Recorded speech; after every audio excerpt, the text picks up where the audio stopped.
The future of the smartphone has been on display in Barcelona, Spain this week. MWC Barcelona, formerly known as the Mobile World Congress, is the biggest smartphone event on the planet. And this year, it's been dominated by one emerging technology, the incredibly fast 5G networks that will usher in a new generation of communications. Here to tell us what we can expect and about some controversial aspects of 5G is CNET editor-at-large and CBS News contributor Dan Ackerman. Dan, thanks for joining us.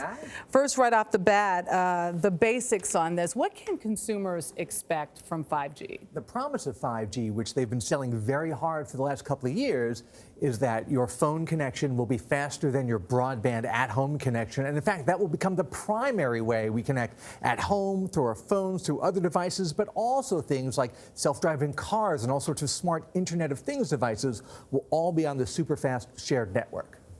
Sorry. I was just going to say, what about the cost? That's what people always seem to want to know. Sure, and you know what? Every time there's a new generation of phones or phone service, you never really, in the long run, end up paying less. That's not the business model for the phone hardware companies and the data providers. We want it faster, just don't want to pay more for it. And besides just buying a fancy new phone, which you'll need to do, and getting a new service plan, which may not cost more at first, but eventually they'll get up there, you'll be paying for 5G service at home if you want that. And who's going to pay for the connection to your car, to your washing machine? These are all things we have to figure out. Is this really going to be as transformative as advertised, Dan?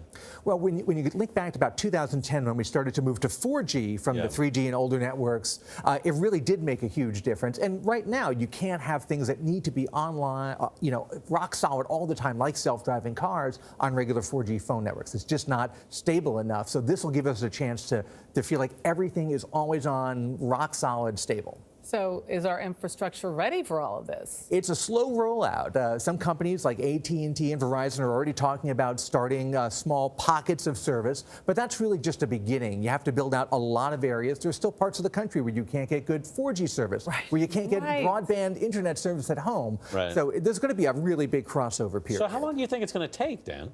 You know, it comes down to the hardware manufacturers and the service providers. The service providers, AT&T and Verizon, they need to get these little microcells up all over the place. That will take a long time. Some areas may never have it. And for the hardware manufacturers, the first 5G phones just getting announced last week before, don't really have a street date for them sometime this year. You said there's only 5 in the world? Well, I tried to get one of Samsung's new ones, and there's only a handful of prototypes of that.